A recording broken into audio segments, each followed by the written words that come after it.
आज हम लोगों की जो क्लास चल रही है वो MS DOS पे है। हम लोग माइक्रोसॉफ्ट डेस्क ऑपरेटिंग सिस्टम के बारे में बातचीत कर रहे हैं। अभी तक कुछ चीजें मैं आपको बताऊं कि जैसे आज आप लोग लेटेस्ट ऑपरेटिंग सिस्टम यूज कर रहे हो, विंडोज यूज कर रहे हो, मैक ओएस यूज कर रहे हो ना, iOS यूज कर रहे हो। लेकिन एक समय ऐसा था कि जब हमारे पास ये विंडोज नहीं था। विंडोज में बहुत सारे चेंजेस आए और धीरे धीरे ये चीजें बढ़ती रही। इससे पहले हम लोग डॉस यूज करते थे। जरा इसको समझने की कोशिश करिएगा। इसका फुल फॉर्म तो आप जानते हैं, इसका फुल फॉर्म होता है माइक्रोसॉफ्ट डिस्क ऑपरेटिंग सिस्टम। ठीक है ना, ये थोड़ा सा शार्ट में लिखा है। अब यहाँ पे देखिए माइक्रोसॉफ्ट डिस्क ऑपरेटिंग सिस्टम का काम क्या था। जैसे हम एक दुकानदार के पास जाते एक मशीन खरीदने के लिए, सपोज दैट हम एक सीपीयू बॉक्स खरीदने के लिए गए। एक बेसिक चीजें आपको बता रहा हूं जिससे कि आपको समझ आए। What is the inbox of computer. अब यहाँ पे आप देखेंगे आपने एक मदरबोर्ड खरीदा, बहुत अच्छे से मदरबोर्ड आपने खरीद लिया। फिर आप गए सीपीयू सेंट्रल प्रोसेसिंग यूनिट खरीद लिया, आपने एक रैम खरीद लिया साहब, आपने एचडीडी जिसको कि हार्ड डिस्क बोलते हैं वो आपने खरीद लिया। खरीदने के बाद जब आपके पास और भी बहुत सारी चीजें, जैसे आपने एक एलईडी मॉनिटर खरीद लिया, ठीक है, उसके बाद कीबोर्ड जिसको साथ में केबीडी बोलते हैं, आपने माउस खरीद लिया और जो कुछ भी एसेसरीज है आप मार्केट में वो परचेज कर लिया। तो साहब आपने कास्ट इन चीजों की दी। लेकिन अब एक बहुत बड़ी चीज आती है, इस मशीन को चलाने के लिए जरूरत क्या है आपके पास। इस मशीन को चलाने के लिए आपके पास जरूरत है ऑपरेटिंग सिस्टम। अब यहाँ ऑपरेटिंग सिस्टम, जब हमारे पास विंडोज नहीं था, जब हमारे पास और भी चीजें जो एडवांस हमारे पास iOS है, मैक ओएस है, यूनिक्स है, जेनिक्स है, लाइनक्स है, ये नहीं था, तब हम लोग MS DOS को यूज करते थे। एक बहुत इंपॉर्टेंट चीज मैं आपको बताऊं, और सिस्टम जो हमारा बूट होता था वो सिस्टम हमारा हार्ड डिस्क में हमारे पास होता था या फ्लॉपी में। पहले जो फ्लॉपी आती थी हमारे फ्लॉपी जो 1.44 MB, आप सोचोगे कि साहब ये 1.44 MB जो है वो इतना कम। जी हाँ, ये 1.44 MB का ही हमारे पास जो है स्टोरेज होता था और इसी पे हमारे ऑपरेटिंग सिस्टम यानी कि हमारी सिस्टम फाइल्स होती थी। और जो मेन हमारी सिस्टम फाइल होती थी MS DOS की, उसको हम लोग बोलते थे command.com, यानी कि यही टोटल कमांड लेकर के चलती थी। इनकी 3 हेल्पिंग फाइल्स होती थी जिनके बारे में हम लोग अभी देख लेंगे। एक होता था MS DOS.sys जिसको हम लोग सिस्टम फाइल्स कहते थे। एक होती थी IODOS यानी कि इनपुट आउटपुट, ये जो आपके सारे सिस्टम है इनको इंटरैक्ट करने का प्लस इनको ऑपरेट करने का पूरा काम ये प्रोग्रामिंग फाइल करती थी, IO.sys। एक चीज और होती थी जिसके साथ हम बोलते थे DRV स्पेस डॉट बिन, ये फाइल होती थी। ये क्या करती थी, ड्राइव स्पेस को क्रिएट करती थी। अगर हमारे पास ड्राइव स्पेस नहीं है तो वहां पर हम लोग क्या कर पाते थे, हम लोग कोई काम नहीं कर पाते थे। अब जरा देखिएगा, अब यहाँ पे कुछ और इंपॉर्टेंट चीजें, ये पूरी फाइलें हमारी कहां होती थी, फ्लॉपी पे होती। और जैसे ही हम एक यहाँ पर एक स्लॉट होती थी, इसको हम लोग बोलते थे फ्लॉपी डिस्क की स्लॉट, ठीक है। और इसी पे जैसे हम फ्लॉपी इंसर्ट करते थे, हमारा सिस्टम बूट होता था, तो जैसे ही स्टार्टिंग में वो फ्लॉपी में इन फाइलों को लोड करता था मेमोरी में, और कहा जाता था कि साहब इंटरनल कमांड्स लोड हो रहे हैं। तो साहब इंटरनल कमांड्स की डिफिनेशन भी यहीं पे बताई गई थी कि साहब ये मेमोरी रेजिडेंट कमांड होते हैं। और इन्हीं से MS.sys से, IO.sys से, और DRV.bin और command.com की फाइलों से, चूंकि इनको जो हम सिस्टम फाइल्स कहते थे, इन्हीं से इंटरनल कमांड हमारी कंप्यूटर की मेमोरी में स्टोर होते थे। अब साहब स्टोर हो गए, ultimately you can get A prompt. आप साहब कहेंगे ए प्रॉम्प्ट क्या है, मैं आपको बताना चाहूंगा। अगर फ्लॉपी से सिस्टम बूट होता था तो ऑलवेज ए प्रॉम्प्ट आता था। अगर हम हार्ड डिस्क से बूट करते थे तो सी प्रॉम्प्ट आता था। इस तरीके से हमारे पास क्या चीजें आती थी, हमारी ड्राइव आ जाती। और ये इसके आगे एक कर्सर होता था।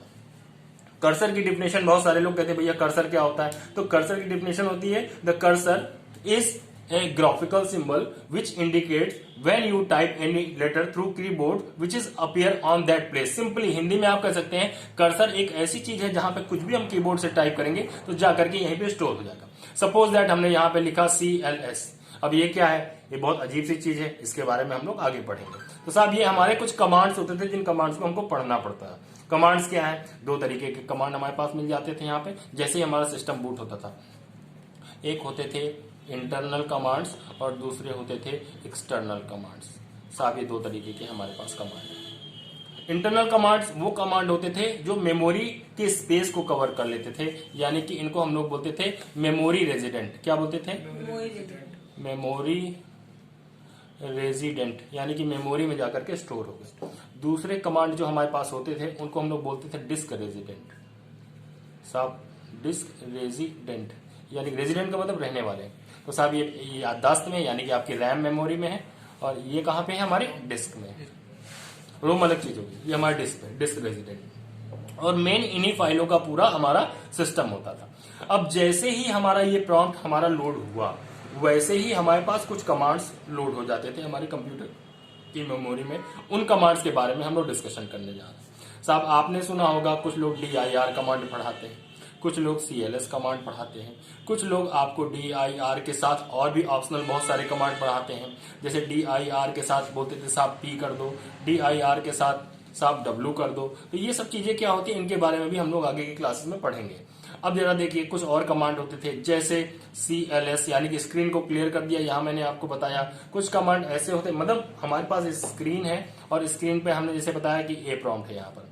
अब स्क्रीन पे कुछ लिख दिया तो बहुत कुछ यहाँ पे लिखा हुआ होता था, इसको पूरा वॉच करना है जिस तरीके से व्हाइट बोर्ड पे हम लिखते हैं और लिखने के बाद उसको क्लियर करते हैं। तो साहब यहाँ पर CLS लिख के, और ये की जो होती है ऐसे मतलब कि इंटर की को दबाया गया है, जो आपकी इंटर या रिटर्न की होती है उसको प्रेस किया गया है। जैसे प्रेस किया स्क्रीन हमारी क्लियर हो जाती है।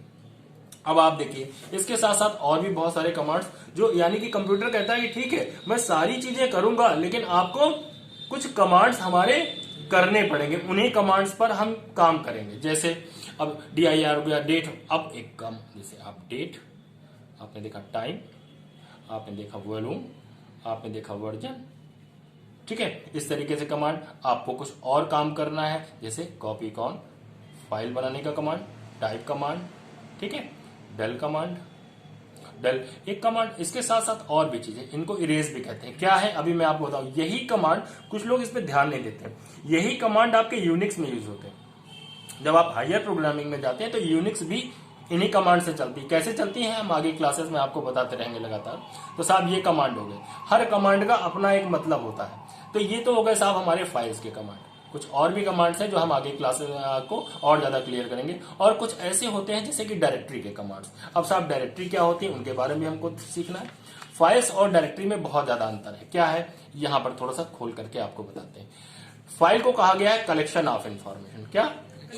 कलेक्शन ऑफ इंफॉर्मेशन, यानी कि सूचनाओं का संग्रह है। और डायरेक्टरी है, इसको कहा गया table of contents. Table of, एक बार बोलिएगा क्या है? Table of content. Table of content का मतलब हो गया कि हमारे पास जो हमारे, जिनको कि आप विंडोज में फोल्डर कहते हैं, सिंपली यू कैन से, जिनको, यानी कि बहुत सारी फाइलों को हम किसी फोल्डर में रख सकते हैं। फोल्डर एक तरीके का डिब्बा है जिसमें कि हम बहुत सारी फाइलों को रख सकते हैं, ठीक है। ये इसका कंसेप्ट हो गया।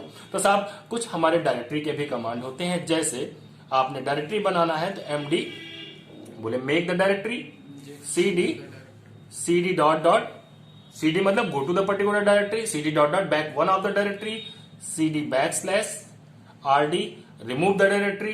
इस तरीके से और भी बहुत सारी कमांड्स हैं जिनके बारे में हम लोग क्लासेस में पढ़ते रहेंगे।